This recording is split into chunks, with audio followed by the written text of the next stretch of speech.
Surprise, Kevin. What's your favorite scary movie? Who is this? Don't say who's this. What? Don't you watch scary movies?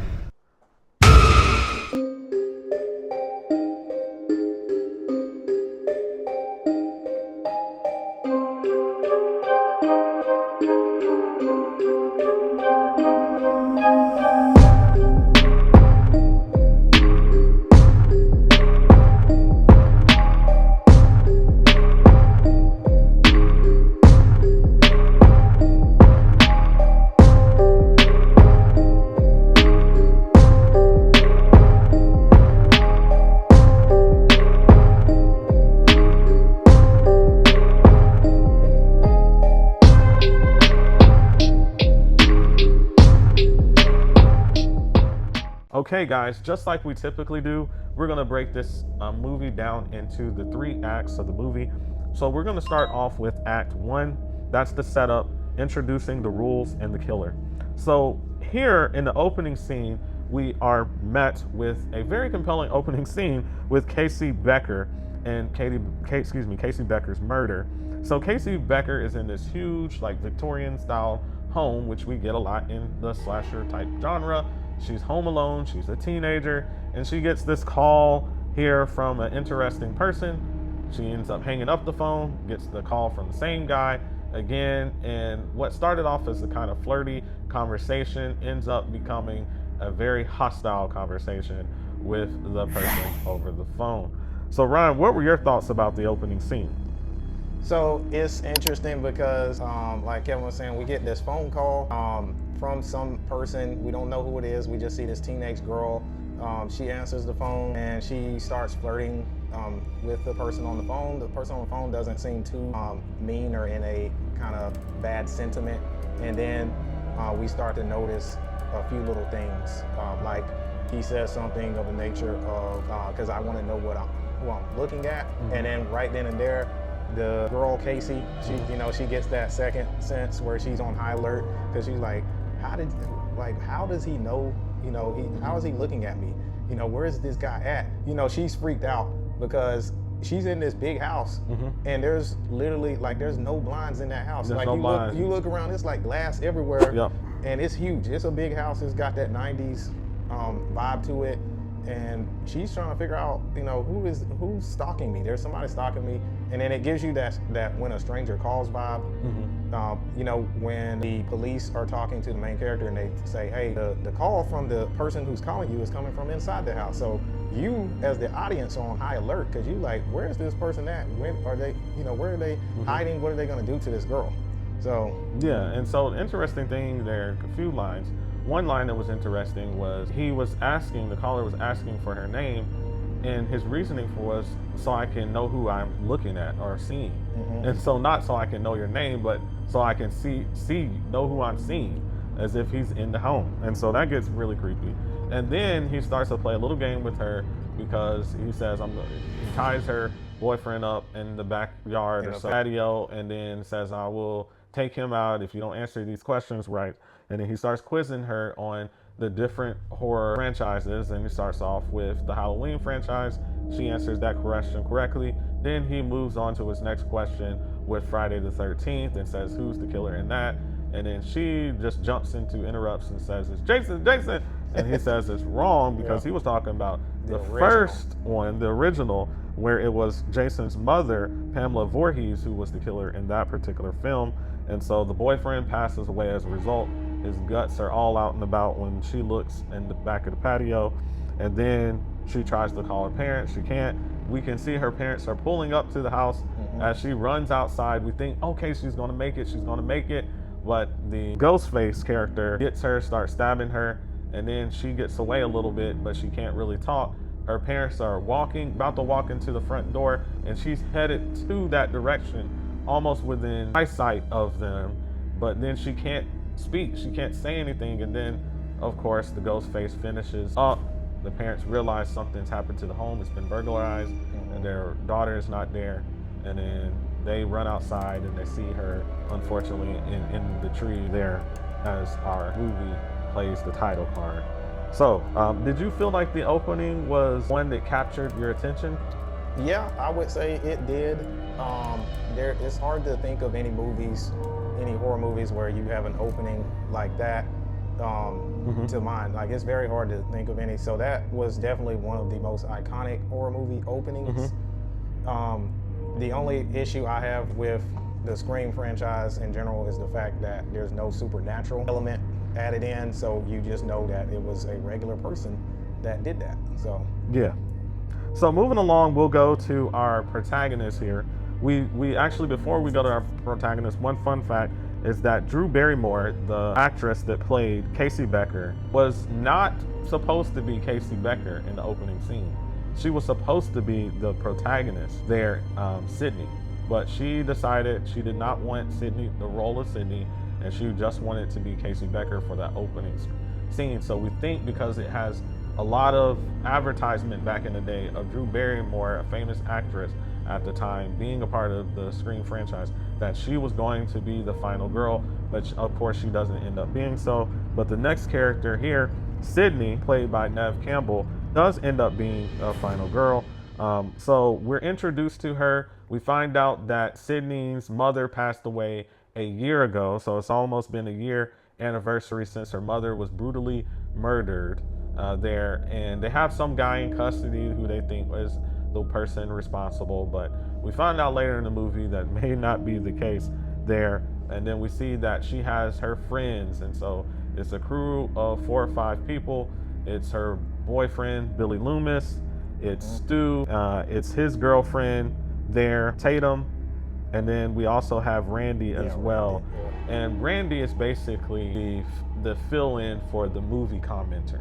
yeah, He basically plays the fourth wall, the fourth voice, the fourth dimension of this movie by telling all the rules of horror franchise and how things are supposed to work and why it's supposed to work, and trying to point the finger at certain things. Ryan, what were your thoughts about the introduction of these characters here? so introduction, you're just looking at each one of these characters as you would with most Scream movies, and you're trying to figure out which of these characters is the killer, because you know one of them has to be, or multiple of them, as we see in later installments. Yep. So you just try to look at their behavior. Yes. And you look at how often they're shown, and then a lot of times the movie will try to they'll try to give you a red herring, try to make you believe it's one character, and this usually, if they're giving that one character a lot of screen time and putting like clues and hints on them, it's almost always never that person. Yeah. But yeah, so you're just trying to figure out, and you're looking at these characters, and you're trying to figure out who is Ghostface. Yeah, So, you do that, and this becomes a trope within the Scream franchise. Is you always have a group of friends. There's a killer amongst these group of friends, or maybe 2 killers amongst these group, or family members that are killers that they're related to. And so we see this being established here. We also see that Stu is just off his rockers. This guy, whoever was the actor that played him, Matthew Lillard. Yep. I mean, my word. Overdone. If melodramatic is in the dictionary, it has Matthew Lillard's picture by it. Yeah. Because I mean, he went 0 to 60. Like in every scene he was in, he was screaming at the top of his lungs. So I just wanted to point that out real quick. So moving on here, we have Sydney go to her home, and how interesting, her home is huge. It has this big Victorian style home. And so just wanted to make sure we all understand what Victorian style homes are. So Victorian style homes are homes that were inspired by Queen Victoria. So they usually have a wraparound porch. They're very asymmetric, ornate decor, large tall ceilings, either 10 foot high, 12 foot high, with large staircases, many rooms all throughout. They're basically mini mansions here of some sort, and they give this very creepy vibe. And here we see that her father, Sydney's father, is going for some work trip or something of that nature, and leaves the daughter at the home by herself. And so the daughter's at the home by herself, Sydney is, and then she gets a ring. And this is again Ghostface calling, and he's asking Sydney what's her favorite scary movie. And Sydney, instead of saying what her favorite scary movie is, she tells the Ghostface, hey, I don't really like scary movies. And then she starts criticizing how scary movies have a final girl in it that runs up the stairs and all this kind of stuff. What's your favorite scary movie? Oh, come on, you know I don't watch that shit. Why not? No, it's just what's the point? They're all the same. Some stupid killer stalking some big-breasted girl who can't act, who's always running up the stairs when she should be going out the front door. It's insulting. And said some words to that nature. And then eventually, just like in the opening scene, we see Ghostface pop up in this Victorian-style home, running over furniture, stumbling around, trying to get to Sydney. Sydney barely escapes, tries to call 911 on her phone, but she can't. For some reason, I think it's been taken off the line. Yeah, the line was cut. And then so she starts typing on her ancient keyboard and computer. You got mail. Yeah. And calls the police that way. And then all of a sudden, as she calls the police through her computer text, she sees her boyfriend Billy Loomis jump up to the second-story window into her bedroom with her, and then he drops his old ancient Nokia or whatever fat phone. and she realizes that, oh wait, maybe he was the guy that called me a few moments ago. So she kind of backs away and like, no, and then starts running downstairs. And then that's where we see Dewey, the police officer, come to the rescue with the ghost face at the front, and then they arrest Billy and take him on there. So Ryan, what were your thoughts about that? So for all of our Fright family that is Gen Z and younger, so the fact that Sydney was suspicious of Billy at that moment was very, very believable. And the reason being because in the 90s, you have to remember that cell phones were not very common. Like you had to have a lot of money to have cell phones. Cell phones used to cost thousands back in the 90s.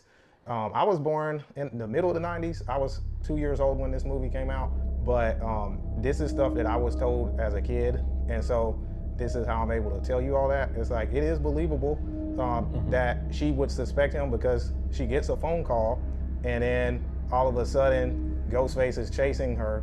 And then by the time when she gets on her phone or her computer and types in the call to police, Ghostface disappears, and then all of a sudden Billy shows up, and then he comes into her room, drops a cell phone, like I said, which cost a lot of money on the floor. It's believable, that she would suspect him. So I thought that was good writing, So yeah, definitely. And then we'll move on to the media scene at the police station. So we meet the reporter named Gail Weathers, who shows up at the police station on a mission, obviously.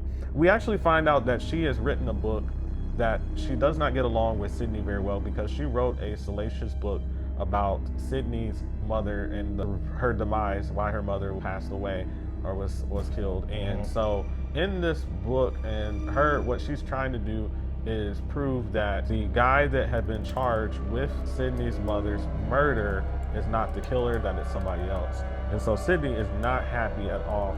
She ends up getting into a fight with Gail during this particular scene, and then walks off there. And so Ryan, what were your thoughts about either the police station or the conversations that Gail had with Sydney or anything else in that particular scene?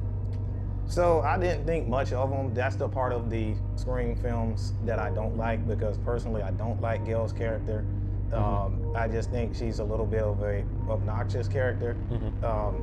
And it is believable too that Sydney would be angry at Gail for writing that book because it's touching into her mother's past, and it just that's something that she wouldn't want to do as a person. That's kind of not being considerate to other people and being insensitive. But then again, it's I don't like Gail. I'm just gonna be real. I don't like her character at all. I wish she wasn't in the Scream franchise. But yeah, those are my thoughts. Yeah, so we'll move along to Act 2. So this is called the investigation and escalation. So we see that these murders have permeated, been so pervasive that they have garnered the attention of the students at the school itself. We see a scene where one of the students is running around with a Ghostface mask, acting like they're Ghostface. We see the students constantly talk about Ghostface all throughout the movie there in these particular scenes here. And then we get to a point where Sydney is going to the restroom, and she's using the restroom. She's in one of the stalls. She hears two other teenage girls talk about her, and they are bad-mouthing her. She was never attacked. I think she made it all up. How did she lie about it? For attention. The girl has some serious issues. And what if she did it? What if Sydney killed Casey and Steve? Why would she do that? Maybe she had the hots for Steve and killed them both in a jealous rage. And her mama talking about her mom is such and such and all this kind of stuff we probably shouldn't repeat for YouTube, but if you've seen that scene, then you know what I'm talking about there. And then they walk off, the teenagers walk off, and then you have Sydney in the particular bathroom, and then she can see somebody with some boots on, probably a man, toilet, look like men boots, gets off the toilet, standing up with a cloak, a black cloak on and some boots, and then rushes out of the stall and tries to stab her. She slides, he falls, or whoever the person is, Ghostface falls, and then she runs out of there, and then they go ahead and cancel classes for the day. And then that's where we get Stu, which sets up our scenes for the remainder of the movie at Stu's party house there, where he also has a huge Victorian style mansion out in the middle of nowhere that he hosts basically every teenager there for a Halloween get together. So Ron, what were your thoughts about the scene at Stu's house?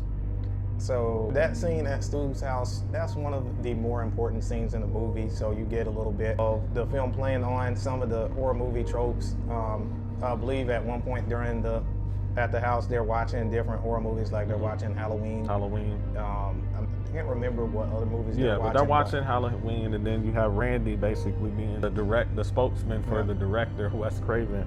And so he sets up the rules there. He stops the movie Halloween, and he says there's 3 rules. And then he says, no sex, no booze or drugs, and never say, I'll be right back. And then the crowd busts out laughing when he says that. They go back to watching movies there. And then we see that Billy joins in and sees Sydney. They have an intimate interaction there. And then we have the moment where Billy is supposedly, I'll say this, attacked by Ghostface. And this is moving into Act 3. And he pretends like Billy pretends to be dead, but we later find out that he's not, and then Ghostface chases around Sydney there, and I think it goes to her. I think it goes from there. So what were your thoughts, Ryan? So with me, I don't like Ghostface being clumsy. You notice like on every chase sequence, he's falling down, stumbling over stuff. At this point, we know he's not gonna get Sydney because, I mean, it's just a little bit too predictable. We know Sydney is a main character, and you just see Ghostface chasing her. He's falling and stumbling around. And then Sydney escapes there. But even before that, I'll be remiss if we didn't say this. We had Tatum's death scene. So where she goes to the garage to go get some beers for the kids. What happens is that she thinks that this man in the mask is just playing with her, and she's like, get out of my way, I'm just getting some beers and stuff for us. And then what happens is she meets her demise. She fights back, though. I will say this, fights back pretty well. But then she tries to escape through this little doggy door in the garage. Built into the garage. And then they must have the strongest garage door ever that doesn't have any sensors to be able to sense anything, that movement. And it just keeps going up until she's crushed by the garage door going up. So that was interesting there. Then we see scenes like where the cameraman gets sliced, and, but before that we saw the scene with Randy watching the movie. Randy basically meets Halloween, his demise. He's speaking, hey, don't go there, look behind you, and that kind of stuff. And then that's where Ghostface takes him out. But go ahead. He doesn't, he gets close to doing it, and then he hears something and then runs out. But the thing is that remember the cameraman said there's a 30-second delay. Well, like Ghostface or Randy gets shot, remember? Yeah, that does happen. So yeah, Randy actually does get shot. There's a 30-second delay, so we think that he's dead at that particular point of the film. So moving on to the final, basically the reveal. So by the end of the movie, I think everybody realized that who the killers were. Billy Loomis and Stu. We weren't shocked. We had Stu acting crazy throughout the movie. Billy Loomis seemed to always hop up, whenever there was something, whenever Ghostface was disappeared and stuff like that, and be the comforter. And so we realized that it's them. They actually admit that it's them. And so then they go to the kitchen, and that's where Sydney is in, and they're actually trying to cover it up, which we'll see in other Scream movies, by Billy stabbing Stu to make it believable that he was attacked, Stu was attacked, and them to exchange stabs with one another, and then to pretend like they were attacked when they talked to the police and stuff like that. And so we see them go through certain circumstances. The end, there's so many different things that happen, but essentially Gail Weathers shows up there with the gun. She is about to take out Billy. Billy, because she doesn't know how to use it or didn't realize it had a safety on it, Billy takes it away, pushes her down, she gets knocked down, and then we also see Randy coming around, and then he gets shot by Billy, and then from there, we see that Sydney has got away at that particular time, and now she's playing like she's Ghostface, and then she goes, hides in the closet, Billy is looking for her, and then she has one of the umbrellas and stabs him with the tip of the umbrella, and then from there, we have the end of the movie where they capture Billy, and then Stu tries to get away, but before they capture Billy, Stu tries to get away, actually starts trying to attack Sydney. They go into the living room. They wrestle. Sydney hits him with the vase, knocks him down. Then throws the television on top of him, and he supposedly passes away from that. And then Billy tries his one last attack again, and then ends up getting shot there by Sydney. And then so that is basically our end of the particular movie. What were your thoughts when you saw all those scenes? It was kind of crazy there. It was very predictable that it was Billy and Stu, just how their behavior was. You know that Stu, the actor that plays him, Matthew Lillard, like you were saying before, he was very over the top and just overdoing it like too much. I think at one point in that kitchen scene, you see him like he's spitting, like spit coming out of his mouth and stuff. And then when Sydney, when she killed Stu, TVs back then were very heavy. I don't know if y'all know, y'all Gen Zers, but TVs were huge back then. Like as in they weighed a lot. Like I remember some of the TVs we had back in the 2000s, they'd be like 200-pound, 300-pound I remember TVs. like when Dad bought that big screen, and it was like the early 2000s, and we were kids, and we finally got a big screen TV. This thing was about 5 feet tall. And that thing would weigh about 200 some pounds. 200 plus It pounds. was huge. They were huge. They were giant. Big, they were big. So a TV falling on somebody's head, you could see, that person probably ain't gonna make it.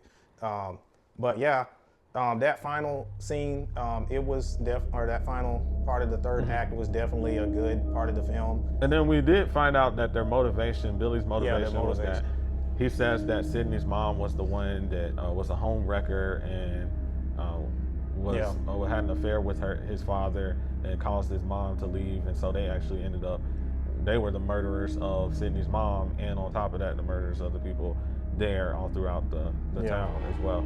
So just wanted to say that I thought overall the last act was a bit chaotic. It had too much going on. Like it was almost like surprise, surprise, surprise, and then not just surprises. The surprises didn't land too well because we had already known who were the killers. And then secondly, with the back and forth about who's going to win, it was just crazy. It was like, okay, this person's supposed to be knocked out. Oh, they get back up. They start hitting person. Oh, that person escaped. Oh, that person is not dead. Oh, they made it. And it just got really crazy and very kind of weird and chaotic at the end. So Ron, what were your thoughts and grade for this particular movie?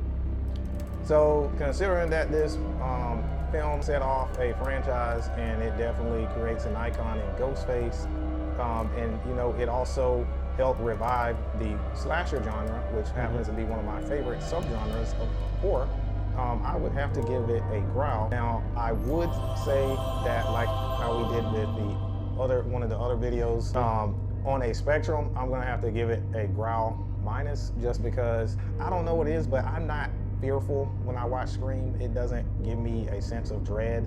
It never seems to build a sense of dread for me.